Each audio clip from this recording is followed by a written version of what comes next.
On this segment, we're going to cover troubleshooting. One of the situations that you're going to encounter when you fight from the bottom is your partner trying to ankle lock you. What are you going to do against an ankle lock attack when you're defending the guard?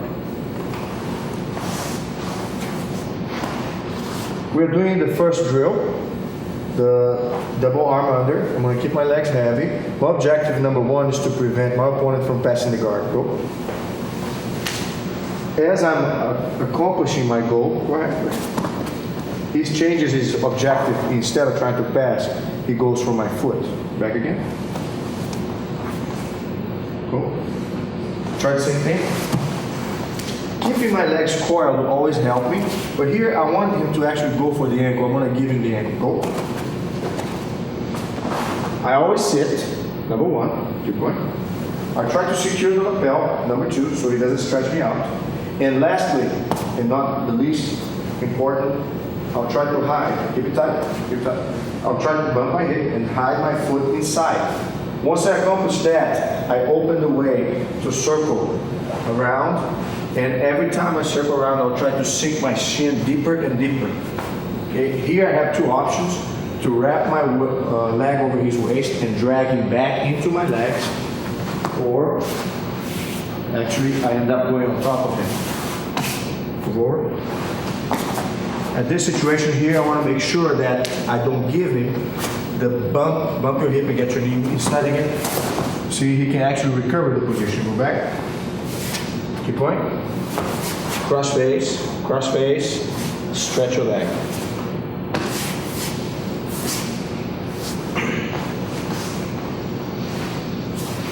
Go ahead and ankle lock. Go for it. If I can start with my foot inside right away, that's a great thing. Keep going. Go on. Sometimes I have to get rid of this foot. I want to go forward. I can't progress until I push this leg. Keep it strong. Instead of just pushing, move out of the way a little bit. Hip over. Fist on the ground. Sink. Grab. And go. Lie down, please.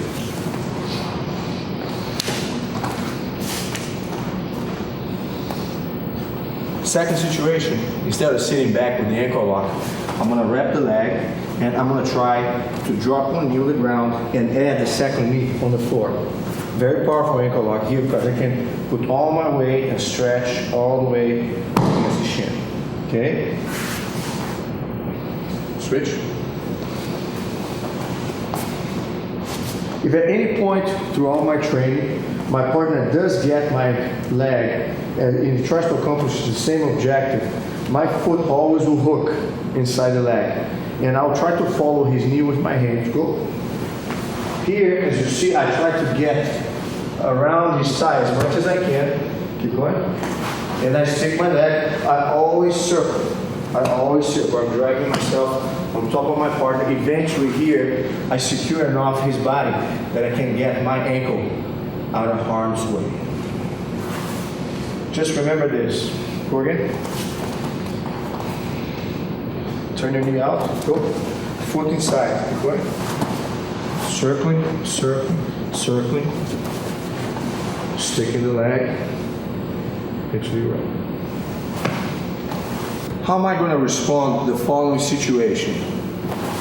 I'm doing the heavy leg drill and my partner grabs his hands together before I start putting my weight, or he actually grabs my belt really tight over here. Okay? Go ahead and lift me up a little bit. No matter how much I want to keep my weight down against him, I cannot fight unless I break this grip. Go back. So what do? As he goes, look my legs here. Squeeze, go ahead, go. I pull his wrists down and I raise my hip forward. Go back one more time. Go ahead and proceed to the position. And from here, you see how I'm kind of using my head against the ground to slide. As he tries to regain the grip, go. See, I'm working against his hands. I don't let his hand grab together again. One more time, start from the beginning. So if you ever face a situation like this, hands grabbing together, go. Right here, you have to look. The pressure here, squeezing, go ahead, keep going. And from here on, don't allow your partner to regain the grip. Go. See how I use his effort, and eventually I get out of the position. Okay? The same applies when he controls the belt. Go ahead and grab the belt. Strong, strong, strong. Start to lift. Here, the only difference is that I don't have to break his grip apart. His arm is already apart. What I need to do is I put my hand kind of like right under his fist, and I start pushing with my palm like this, push through his fingers. Eventually, he overwhelms his grip. And here, as he tries to regain control, do you see how my hands kind of block? I move my hip, keep my legs heavy, and eventually I get my feet to block his body and successfully prevent the pass. When you're doing the heavy leg drill, one of the things you have to be watchful about, in case you don't react on time, go ahead, lift me up. Let's say he's here, put all your weight against my back, keep stacking. This is one of the things I want to be able to avoid eventually, so it is safer for your body. Go ahead. Keep going, put all your weight. If you feel it's too much weight, keep going forward more. You kind of like give the position a little bit. And let him pass, actually. Let him pass, and we're going to start working from here to eventually get out of the way. You're going to use his effort to your advantage instead of insisting on being smashed. Okay? Another thing is like, I want you to lift me up now. Always, stand up, and lift me off the ground if you can. So keep lifting. Always keep contact with your arms on the ground, because if I try to work on his arms, I can actually fall on my head unnecessarily. He might be able to pass if he gets this far. Go ahead, keep passing. But that's okay. I'll try to work with his motion, and here in this position, keep passing, put your weight. I try to drag my weight out and use his momentum to my advantage. As you see, I'm not overcommitting my arms, so I don't expose myself to arm bars. My main concern here is the safety of my body. Finalize one more time. See at least one of your arms on the ground. Keep going. See how I'm working on his grip? Get out of the way. There is a risk of submission when somebody has both arms under your legs. I want you to know about this position in case you want to apply that. Do exercise caution when you do it, because it puts a lot of pressure on your partner's neck. And I'll show you right away what you do to alleviate or avoid the pressure altogether. When I have both arms under and I don't have any resistance or block, I can actually get one of my shoulders deeper and reach out for the lapel. What I will do next is use my head to kind of control his leg here in a way that if he tries to pass his leg over, I'll keep controlling with my weight here and trap that leg. The other hand, I'll try to first here, I'll use my knee under his hip to lift his hip up a little bit. That gives me now the range to reach for his belt. And that's when I'm gonna gradually post my elbow on the ground and lift his hip all the way against his head. So he comes to a limit here where he cannot cope anymore with the pressure. See here? 1 and 2. Please exercise caution if you are the one applying this technique. Now going back and seeing the position from the bottom perspective, if I happen to be the one where the position is applied against, go ahead, get it? I try to use my hand as a buffer here on his elbow, go ahead. I go all the way with my partner. Eventually I try to get out. There is a chance he might let go and try to stabilize the side mount, which in my opinion is preferable than getting submitted or having your neck hurt. So you have to keep your hand blocking, just one more time.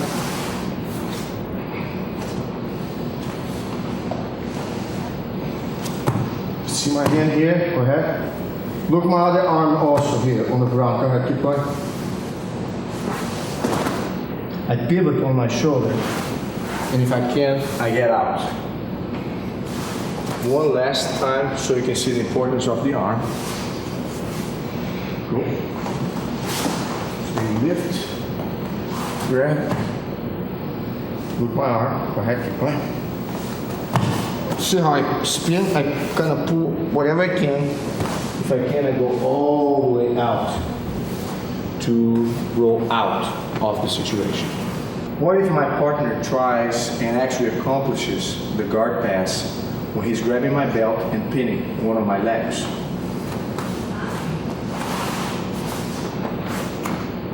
So my partner has the belt, he pins the leg, and I was late on working on his head, go ahead. He was able to accomplish the pass. I'll try to keep my arms in a stance where I can block him with my elbow, and I keep my legs coiled a little bit, go ahead. As he passes, I post my head on the ground, very important. Control, I want you to put more pressure there. See how I keep sliding? My arm is controlling here his wrist, and before he can readjust the position, I'll circle this arm above his head, go ahead, keep going, and I'll try to slowly bring his head along my chest, and as I do it, I start facing him, and eventually I actually end up with the counter that I was supposed to do before he passed, which is get the angle here, I can get a hook inside his leg with the knee tight, and eventually get my other leg out. Just one more time, please.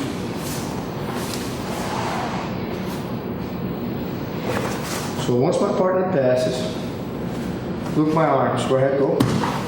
Elbows, try to adjust. So I stay with that wrist. Before he does anything to release that position, keep going. I pull his head down, face it. Okay, I have the knee. Eventually here, I'm out of harm's way. Again. When your partner does the bullfighting dart pass, and if he does succeed in ending up on your side, I'd like you to get a stance where you can prevent the full control of the side mount and in favor escaping either on your knees, all fours, which I'm going to describe right now, or getting him back into your guard. One of the positions I really like to do as he goes for the pass, let's say he does pass, go ahead, keep passing, stabilize. I try to block and I want you to stabilize, go ahead, put more pressure there. I actually start moving towards him and get him right back in the guard. One more time. So basically, the first attempt is blocking and walking. Like this. One more time. Pass, pass, pass. Pressure, pressure, pressure, pressure, pressure, pressure. Move your hip a little bit. Here I have kind of like a guard recovery position. Go back one more time. If you ever have a block, scoot your hip back and then come back home. Okay, one more time. Try to get your knee on the stomach or push my legs out a little bit more. Put more pressure. Yes. Good. See, go ahead, keep on stabilize. See how I'm changing the hip, okay? Just going towards this situation here. When you move towards your partner, your objective mainly is to get him back inside your legs. Sometimes though, if the position does not favor, one more time here. So you pass again. Go. And until here, he has too much weight. Stabilize, stabilize. Put your weight, go. I try to get as sideways as I can, control side mount. And I try to hide my head. Keep going. Here I'm kind of ending up with the same position we worked earlier on.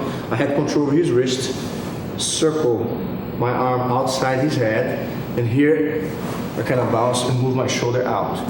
I already have again the angle where I can get out and his weight goes to the floor instead of going to my chest. Just one more time, please. You can pass normal pressure. Go ahead, go. Keep going. See how I caught you here? Go. Here, go. As you noticed, arm catching, arm over the head, moving your shoulder out. What I say is like arm catch, arm over the head, and as you do it, a little bouncing with your leg so you can pull your shoulder out. So remember just this.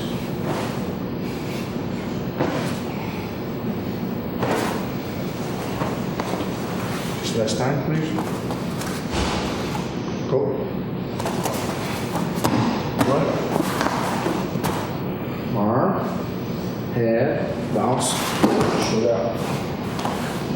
When you go for the arm bar, I want to show two different angles when your opponent actually succeeds in pulling the elbow out of the lock. instead of missing the position, let's see how we can regain control and eventually finish where your goal was to get the arm. First situation, when your partner has the back flat on the ground, a lot of times you have both legs across the body, and your partner, for a reason or another, whether you have proper weight or not, he bounces his legs, hips off the mat, and rotates, pulling the elbow out. So my objective here right now is, if I do miss this elbow, go ahead. From a flat position, I'll target attacking the other arm. So basically I hook the top leg around his waist, I keep moving my hand behind my body, and I'll try to spin behind his back. Eventually here, try not to give enough room for him to kind of hide the arm. I catch the same arm, okay? Catch his leg and do the two-step. 1, 2, go again for the position, okay? Now let's say he's doing the same thing again one time, and I'll work just one variation of the finish. So I was going for the arm here, and he was able to actually pull the elbow out. Push the hip forward. If he insists on turning towards you, instead of trying to circle behind his back, go ahead. I keep my knee on the ground, and I add my second knee right across his face. And I will literally actually turn my hip sideways into the Russian squeeze, which is here. And of course, if I ever feel he wants to roll above my head, I'll keep my arms waiting, blocking here. Eventually I grab the opposite leg. As I pull the leg above my head, I scoot my body under, finish the flip, and go for the tap.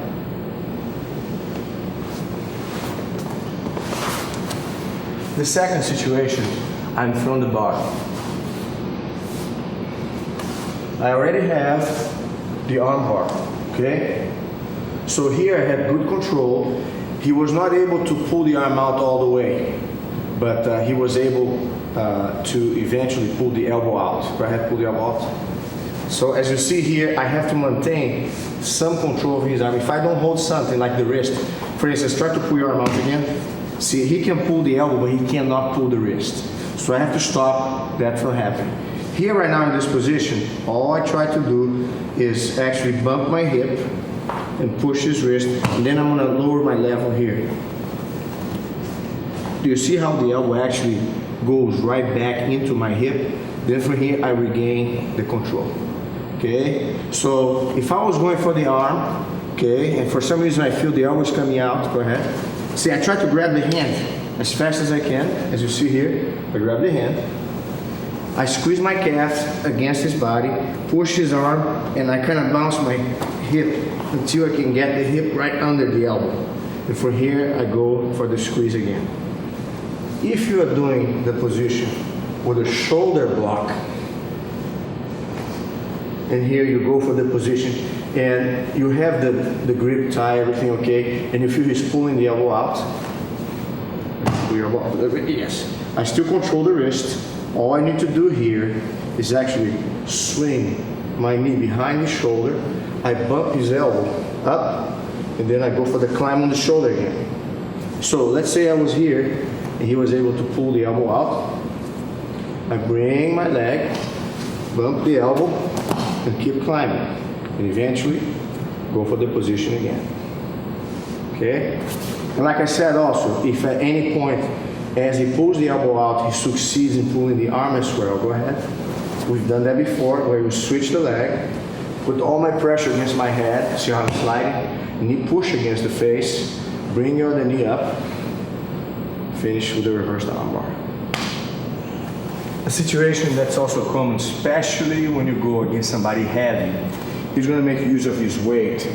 And when you're fighting from the bottom, that can be a critical issue. You're going for an arm bar, and he just sprawls out and tries to smash you all the way down.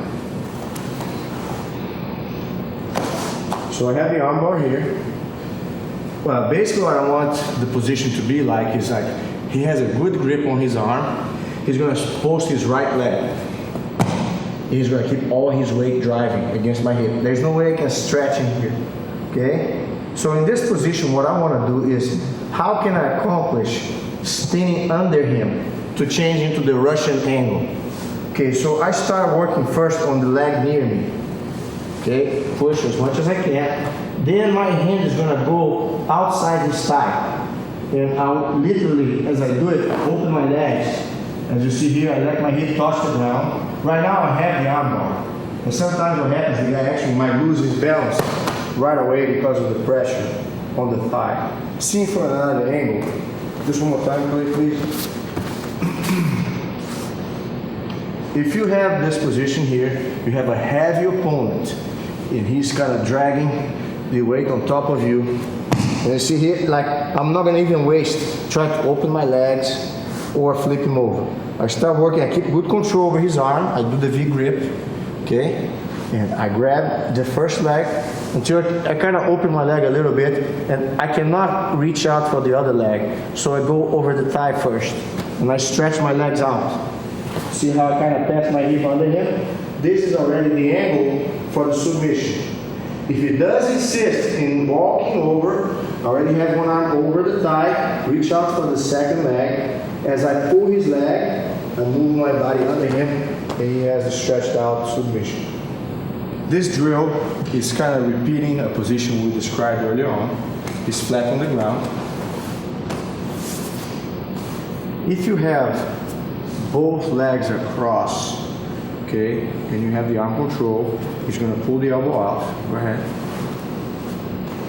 As he does, go ahead, keep going.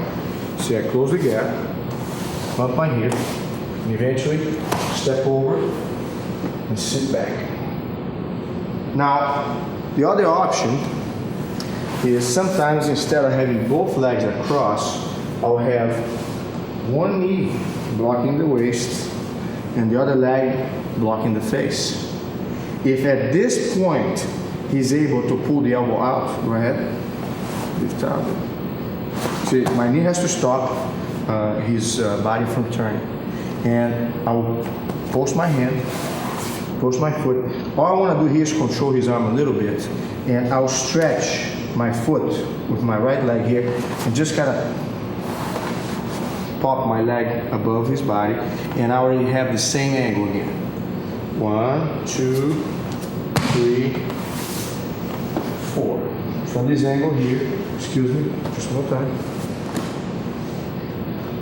You can start, excuse me, from this drill here. You're here on the stomach, okay? You drop the arm, step over, you're going for the position, and he pops out. Hand on the ground, push the knee. So if he ever tries to keep turning, you're going to keep pushing. Foot on the ground, okay? Step, grab, swing your leg over. When you try to go for the Kimura, especially when you're on the north-south, there are two situations that you can take advantage of to break the grip. Okay, please.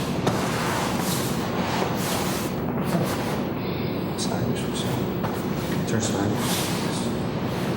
So I have the Kimura, okay, this is the grip, and he's holding the lapel. He's trying to grab his arm.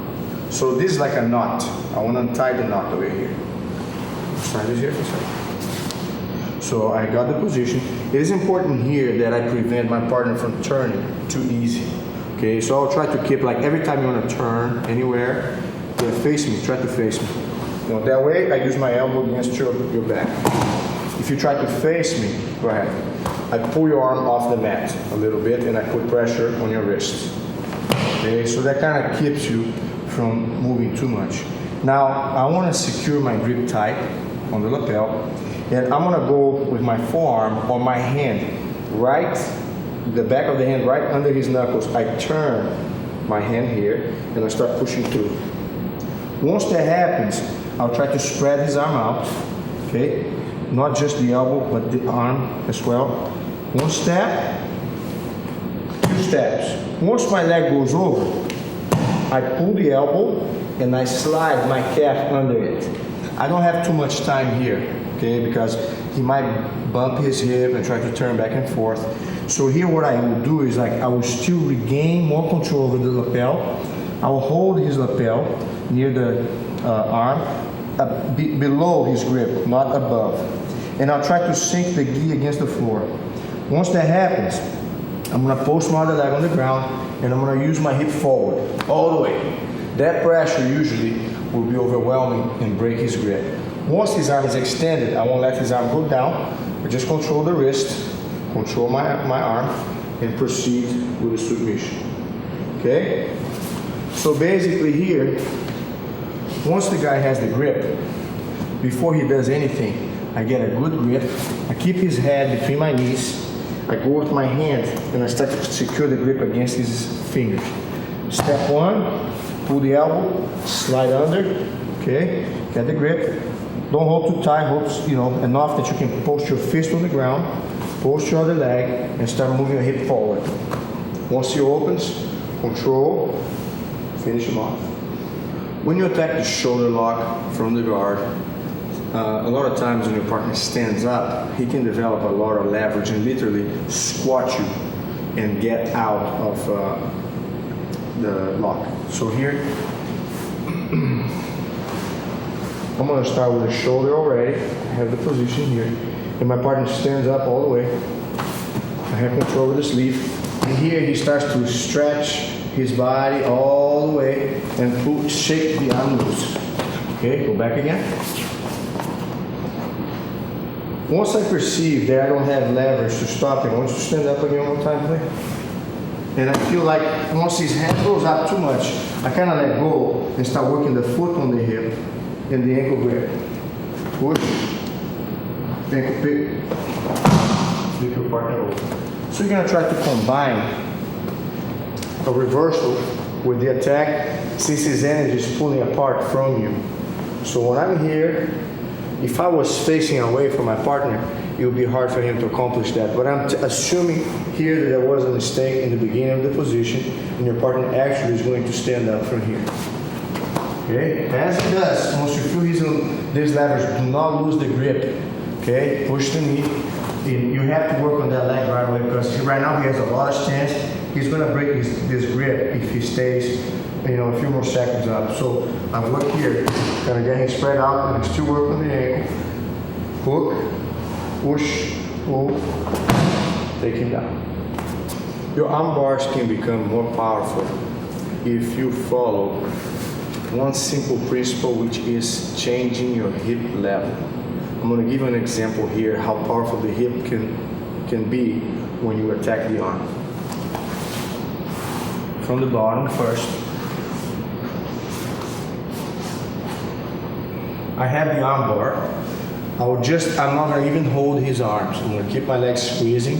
And here, if he tries to move, whatever he tries to do, see, just by bouncing my hip, I can literally break his balance. One more time. It is important here, in this case here, I'm kind of crossing my feet, keeping my knees apart, and squeezing my calf against his back. And I'm elevating my hips. So now here I want you to keep your base play and be strong. Go ahead. So basically what did I do besides bouncing my hip? I use my arms and my head against the ground. One more time, please. I use my arm and my legs together. So here I'm going to go slow motion. I squeeze, hip up and down, arms helping spin under him. So every time you spin and lift your hip up and down, you create leverage that eventually is going to make his balance succumb to the pressure. One last time, please take notice of that. And if I had a perfect position, which is, I have the leg over, I have the arm control, and here I have the leg. Yeah, stay strong there, Clay. Hold. And then you finish them off. When you attack the arm bar and your partner is flat on the ground, there are a couple scenarios for you to break the grip. We have covered one that I don't mind reviewing, and then adding the other two.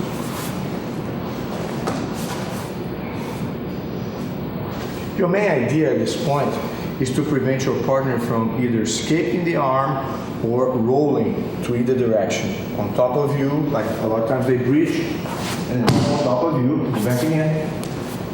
In that regard, if I was here, if my partner ever succeeded in rolling towards me, I'm not gonna fight back. I want you to go.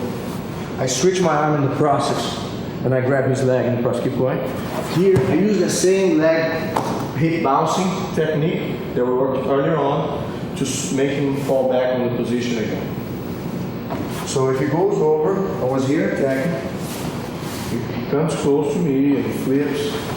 See, I switch the arm, grab the leg, squeeze my hip up and down. Eventually, I get him on the mat again. Now, assuming that I keep him flat on the ground,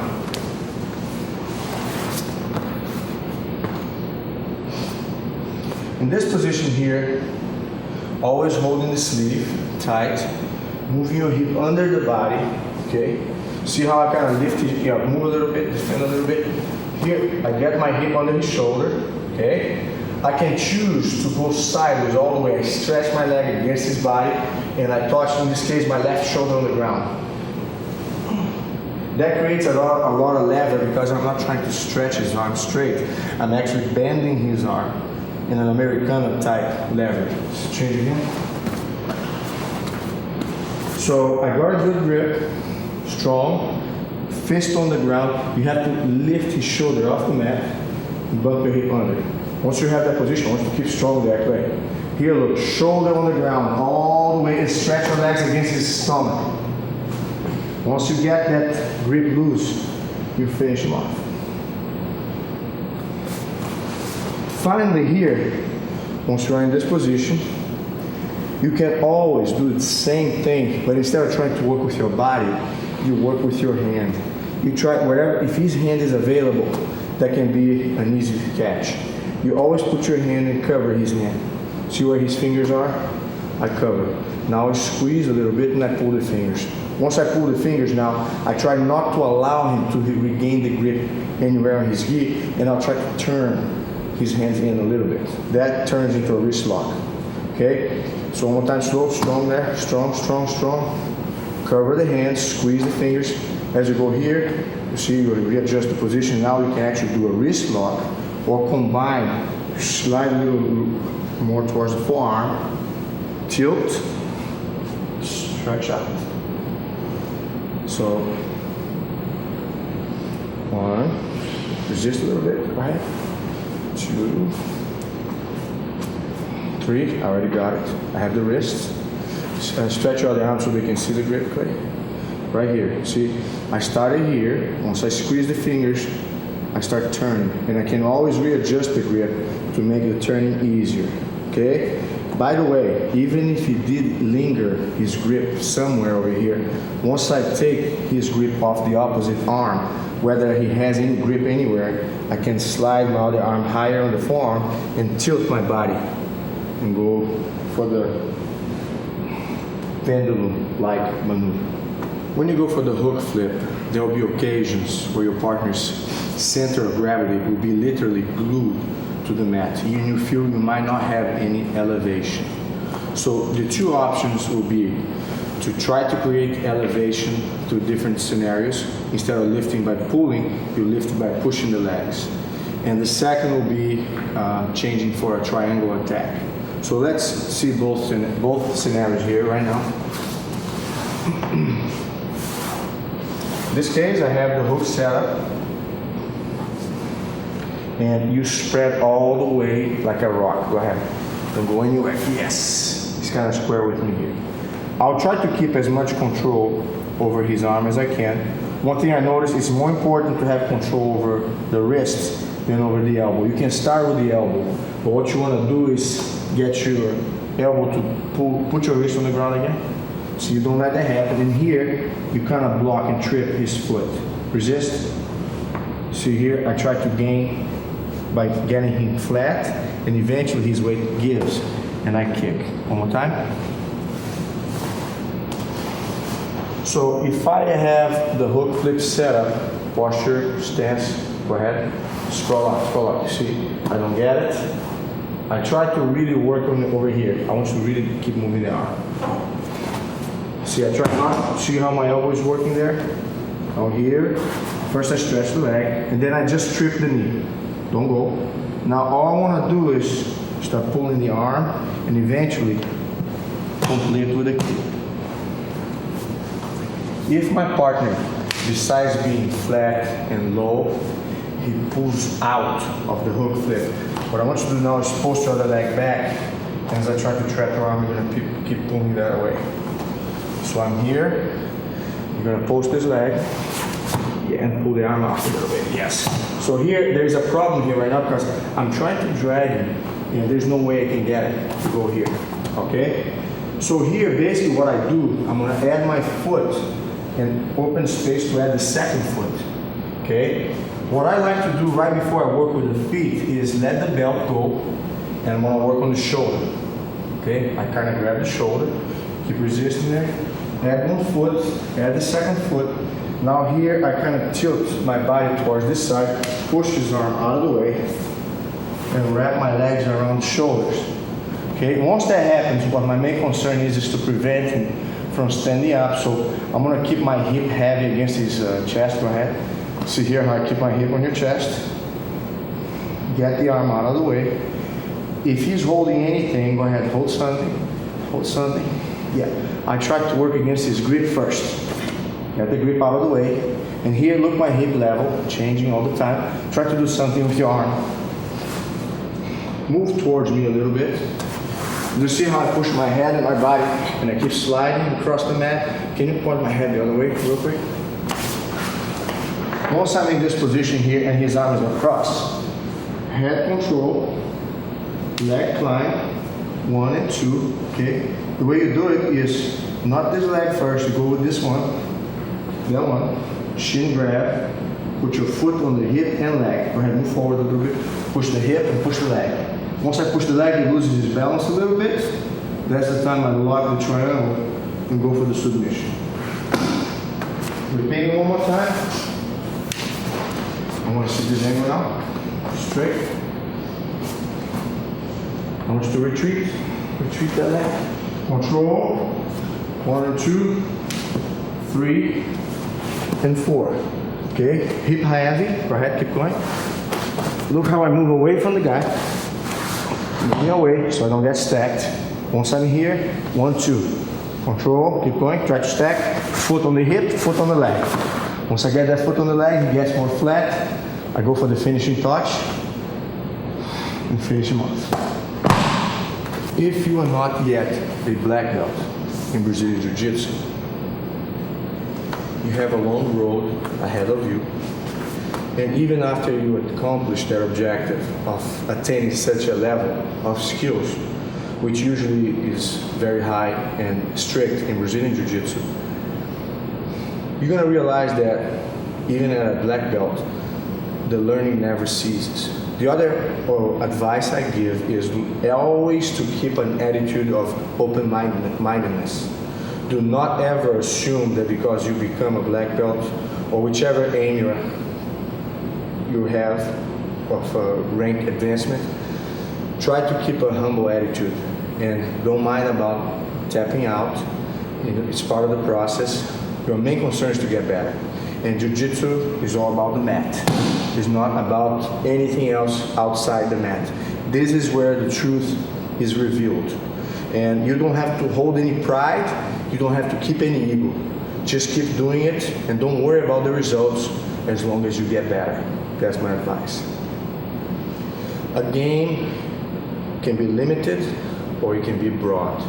But usually you cannot get good at everything at the same time. Everybody has their strengths and their weaknesses. And you have to figure out what weaknesses you have and not be shy to expose yourself and try to learn where you're not strong. And this is a problem that happens a lot of times with great black belts, is that they have a great game when they're on top or maybe when they're at the bottom. But when they change the angle and they try to be in a position that are not as comfortable, they tend to spend a lot less time working on those skills instead of doing the opposite. Training is not limited to the mat. It has a lot to do with your lifestyle. Of course, if you have good nutrition, if you have rest, if you know how to deal with stress in a proper manner, and if you have positive and attainable goals in the martial arts, which is not to get better in one day, one week, but to have small increments of improvement throughout the long-term, goal. That's what makes a difference, and a lot of times you're going to hit some slumps, and this is part of life. Sometimes you progress faster, sometimes it takes a little bit longer, but as long as you stay with it, you're going to see the results. So I think it's an overall lifestyle. My philosophy in Jiu-Jitsu is leave your ego at the door.